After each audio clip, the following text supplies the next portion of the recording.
巴以新一轮大规模冲突进入第6天，以色列总理内塔尼亚胡首次公开表态，要歼灭所有哈马斯武装分子。以色列总统赫尔佐格同一日在耶路撒冷总统官邸发表的讲话中表示，以色列正在准备对哈马斯发动大规模军事行动，称这是一场漫长而持久的战役。与此同时，在经过了数天的空中打击之后，以色列方面已经集结36万大军，随时对加沙展开全面进攻。据悉，目前冲突已造成超万人死伤，包括很多外国在役公民，其中3名中国公民在冲突中不幸遇难，2人失联。中国政府中东问题特使翟俊12号就以巴局势同以色列外交部负责亚太事务的副总司长哈帕兹通电话。翟俊表示，中方对以巴紧张局势加剧和暴力升级深表关切，对冲突造成平民伤亡感到痛心，对受害者家属表示慰问。中方谴责伤害无辜平民的行为，呼吁尽快停火止暴，以2国方案为基础恢复和谈，增强双方人民实现和平的信心。Sparring missiles in the skies over southern Israel. Hamas rockets being taken out by Israeli ones. A typical morning in the town of Sderot, 2 miles from Gaza.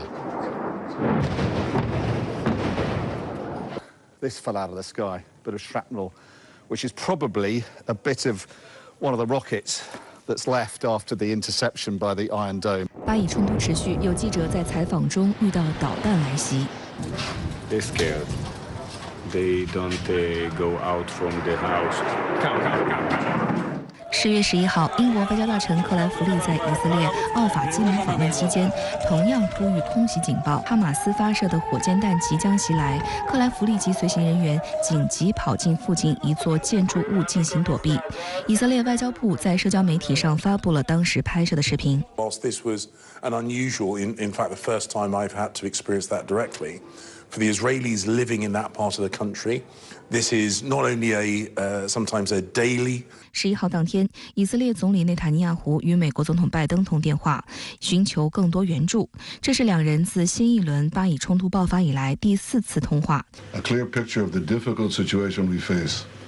We were struck Saturday by an attack whose savagery I can say we have not seen since the Holocaust.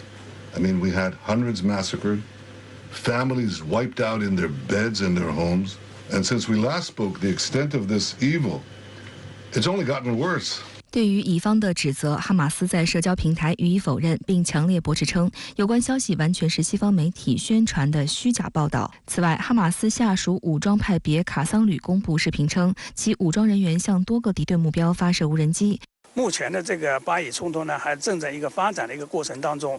那么可能还这个结果以及持续的这个时间长短呢，都需要取决于以色列的这种轰炸，以及他派遣一定地面部队进入加沙进行清剿行动的一个过程。以总理内塔尼亚胡誓言继续打击哈马斯，这是自此轮巴以冲突爆发后，内塔尼亚胡首次公开表明要歼灭哈马斯武装分子。בכל העוצמה, בכל החזיתות, עברנו להתקפה. כל איש חמאס הוא בן מוות. 记者会上，内塔尼亚胡还宣称，执政联盟已经同意与反对党组建紧急联合政府。不过，对于以色列政党死敌能否在危难之际真正团结一致，当地民众并不看好。Why does it take so much time to unite?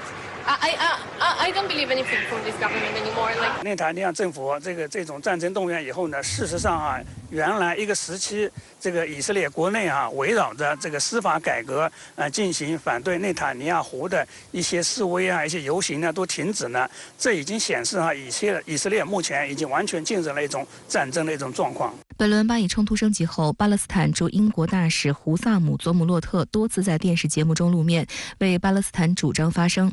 Do you support what Hamas launched on Saturday morning? Well, this is not the right question, Louis. Really, the right it's question. It's an important question. No, it is not an important question because whether you support their action or not is an important question. No. You know why I refuse to answer this question? Because it's the Palestinians that are always expected to condemn themselves. I mean, come on, this is a political conflict. We have been denied our rights for a long time. So this is the wrong starting point. The right starting point is to focus on the root causes, is to try and get out of this extreme dark tunnel as opposed to this business by BBC and the mainstream media for 75 years. You bring us here whenever there are Israelis who are killed. Did you bring me here when many Palestinians in the West Bank, more than 200 over the last few months? Do you invite me when there is such Israeli provocations in Jerusalem and elsewhere? 目前已确认有3名中国公民在冲突中不幸遇难，2人失联，数人受伤。我们对遇难者表示沉痛哀悼。 向遇难者家属和伤者表示诚挚慰问。在12号外交部例行记者会上，汪文斌介绍了相关情况，表示中国有关驻外外交机构正全力协调救治伤员，做好遇难者善后工作，敦促外方全力搜救失联人员，采取一切有效措施，保障中方人员和机构安全。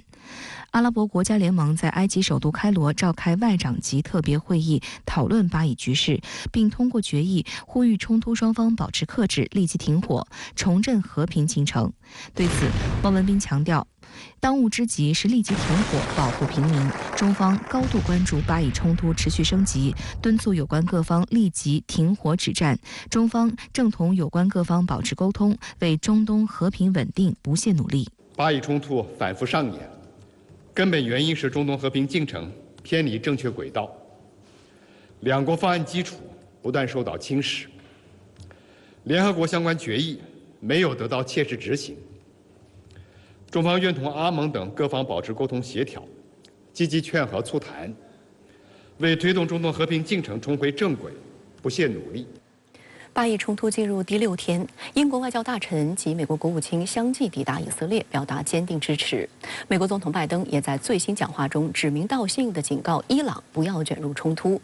但美国不断向东地中海集结的兵力会否刺激多方加入战局？美军的地面部队又会否真的投入战斗？以色列空袭叙利亚又造成怎样的后果？来看看报道。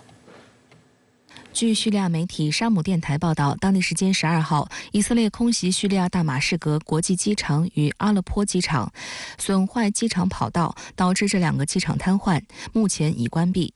It seems like the conflict is spilling over to neighboring countries as well. We're now learning of airstrikes that have been reported from near the Damascus airport in Syria.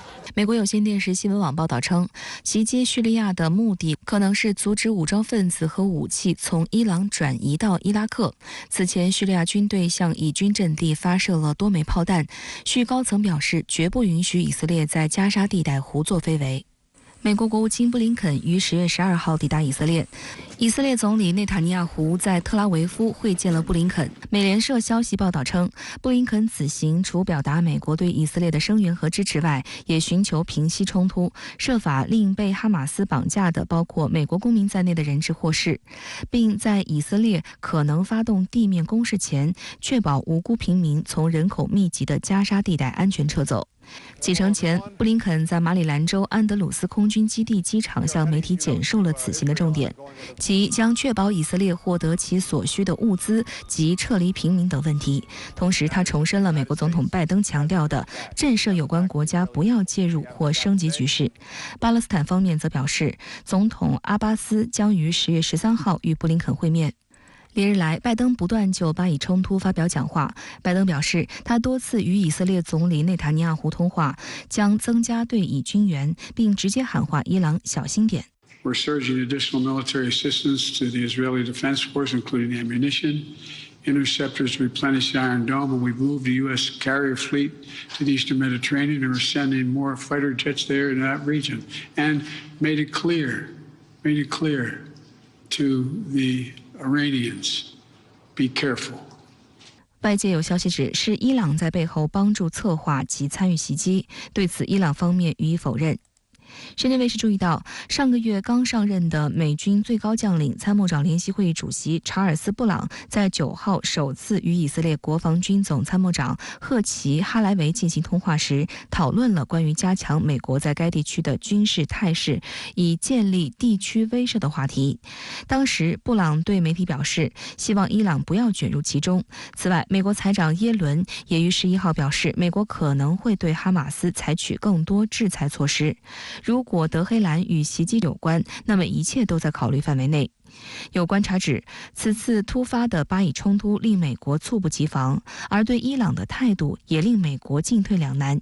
一方面，美国需要展现强硬姿态，威慑包括伊朗、黎巴嫩、叙利亚等在内的地区国家，防止巴勒斯坦的阿拉伯兄弟们入局，扩大战事。另一方面，美国又不好跟伊朗直接打明牌，不愿升高与伊朗的对峙。近来，美国对伊朗释放了缓和关系的信号。9月下旬，美伊还交换在押人员，美国也允许外国银行将60亿美元的伊朗石油资金转至伊方账户。特别是随着美国大选即将到来，寻求连任的拜登更是急于缓和与伊朗关系。其实透露出了美国政府最担心的一个问题，就是担心以色列跟哈马斯之间的冲突可能外溢升级，甚至于导致整个中东地区大乱，或者像有些媒体所说的第6次中东战争。要这样的话，中东不但要大乱，甚至于整个世界的局势也要受到影响。华盛顿表示支持之际，以色列国防部长加兰特承诺将通过地面进攻升级针对哈马斯的战争。以色列军方建议巴勒斯坦人趁还可以的时候尽快离开加沙地带前往埃及。外界分析，这意味着以方将在加沙地带展开大规模的地面攻击。目前，以色列在短时间内已动员36万预备役人员。We've been striking Gaza for a couple of days already, very hard. Every place where we know there are Hamas activists or Hamas leaders, we attack. The IDF is working well. It is doing things accurately and strongly.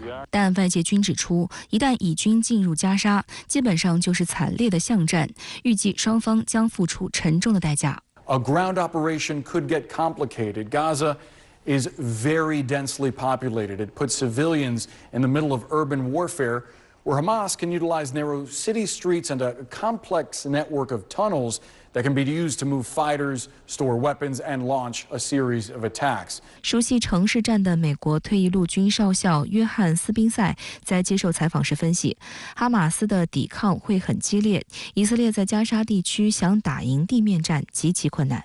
There's a city underneath Hamas or underneath Gaza, the Hamas tunnels, that will significantly make it more difficult to push into the IDF, along with the rockets, as they have, unknown numbers of rockets, anti-tank guided munitions. It's going to be combat in hell. 特约评论员石红也指出，虽然以色列拥有绝对的空中优势，地面也有非常强的装甲力量，但进入城市战优势无法充分发挥。哈马斯装备大量反坦克火箭筒、反坦克导弹、自杀式无人机、地雷以及爆炸物等，依靠有力的态势也会让以色列打得非常艰难。有媒体引述美国军方官员消息称，美军特种部队已处于戒备状态，可能参与人质营救行动。但报道引述消息人士称，暂无迹象显示美军将援助以色列的任何地面行动。中国现代国际关系研究院中东研究所执行所长廖百志向深圳卫视记者表示，美国直接下场参战不符合其战略利益，美国的战略关注重点仍然是俄乌冲突和西太局势。美国加入地面战争的可能性，我可以说是为零，几乎是不可能的一件事情。美国所说的特种部队做好了这个准备，其实是一个高度限定的一个作战任务。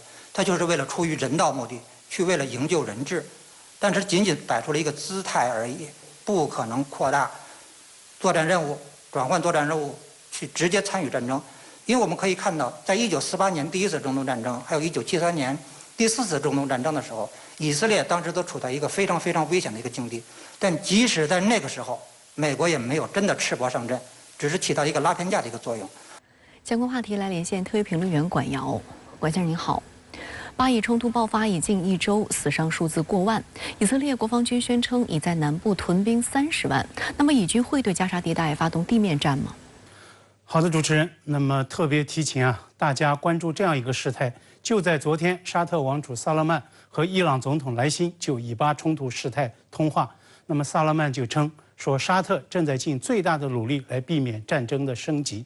那这次通话之所以非同寻常，因为这是沙伊两国领导人在两国历史性的复交以来的这个第一次通话，这是破天荒的。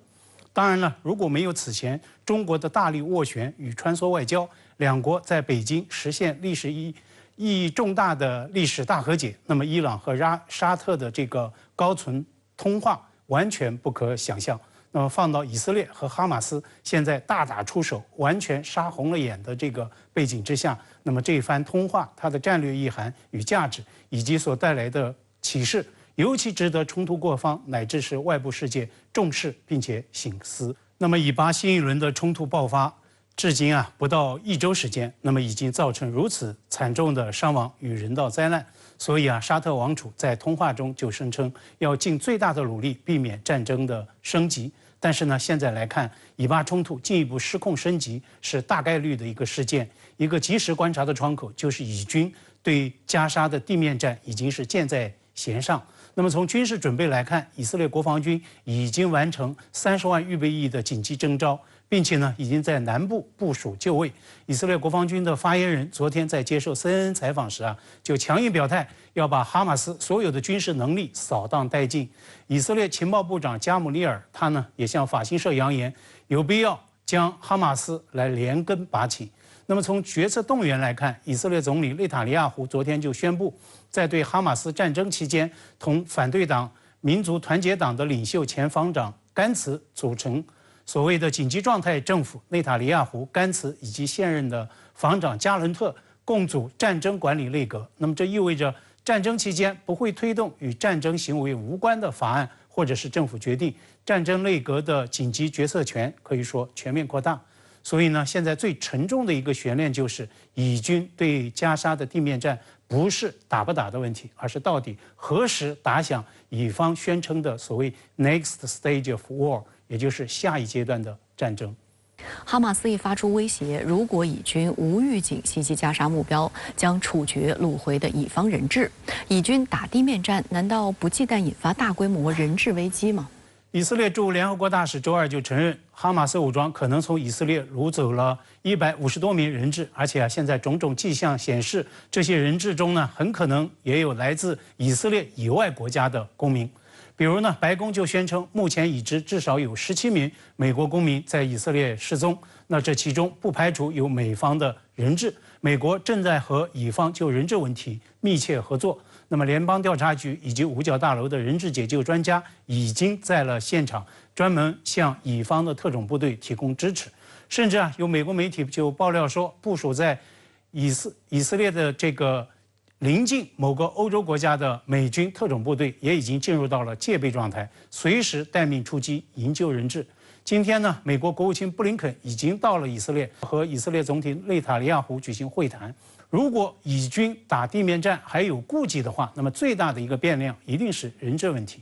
以色列曾经在2011年创下一个所谓的经典案例，当时呢也是内塔尼亚胡就任以色列总理，那么以方当时曾经以1027名巴方的囚禁者，其中还包括280名被判终身监禁的囚徒，换回被哈马斯掳往加沙的一名叫吉拉德·沙利特的以军士兵。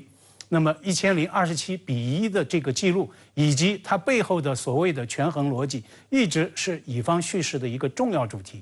但是呢，如果哈马斯威胁处决人质的这个警告成真的话，甚至将相关的视频发布上网，那么这对以色列战争内阁乃至以色列国民的心理冲击是不言而喻的。至于说到解救人质，哪怕是动用最尖锐的特种兵来出击，放到加沙地带这种人口密集、地形复杂的战争环境之下，安全专家呢普遍就预期是难如登天。以方如要强力解决绑架人质问题，面对哪些不可测因素呢？首先，加沙地带地下隧道纵横交错、密集成网。以色列国防军发言人也承认说，哈马斯很可能已经将这些个人质转至地下，那么他们的行踪确认就是一个头号难题。其次，即使发现了这些人质的行踪，那么在战争环境下强行解救，成功系数很低很低，风险极大，弄不好可能就会危及人质的生命，甚至会造成外溢性的平民伤亡。美军特种部队海豹突击队第6行动队，它的战力不可谓不突出。当年呢，深夜出击巴基斯坦的拉哈尔近郊，击毙恐怖大亨拉登，一战成名。但是呢，在2010年营救被塔利班武装绑架的英国社工洛格罗夫时呢就忙中出错，误掷榴弹，竟然呢将这位营救的目标女社工炸死。美国安全专家伯根最新就在 CNN 网站上撰文称，说他曾经进行过一项时间跨度15年的专门调查，追踪梳理42宗针对遭恐怖绑架西方人质的营救行动。那么人质致死率呢是高达20%。放到高危战争区加沙，那么人质营救的风险系数还将会急剧放大。也因此，伯根就呼吁，最现实也是风险最小的途径是谈判释放，是所谓的 a negotiated release。伯根就认为，卡塔尔因为过去几年对加沙地带高达10亿美元的人道援助，那么现在呢对哈马斯保有最大的杠杆影响力。但是呢，在我看来，谈判从来都是双向行动。那么现阶段能够对以色列行动选项保有最大影响力乃至约束力的，毫无疑问是美国。哪怕是为了本国遭绑架同胞的安全，布林肯都有责任，更加有义务，今天在见内塔尼亚胡时，向对方直接来施压。底线在于，即便能够争取到哈马斯先期释放人质中的老弱幼，都可能会为缓解人质危机乃至避免战争升级创造空间与可能。那么当此危机一触即发之际，国际社会都应该共同加大斡旋的努力。同时呢，特别要指出，人质危机确实只是以巴危机的一小部分。150多名人质的命是命，加沙地带200多万被困守平民，他们的命也是命。那位被掳走时高喊"不要杀我"、有一半华人血统的女大学生诺亚，今天呢迎来了26岁的生日。她的父亲雅克夫在接受美国 CBS 电视台采访时就声称说，希望以色列政府只通过和平手段把女儿带回来，我们需要谨慎行事。巴勒斯坦人一样有正在哭泣的母亲。今天，以色列能源与基建部长凯茨就发推声称说 ，No one will preach us moral on Gaza Strip。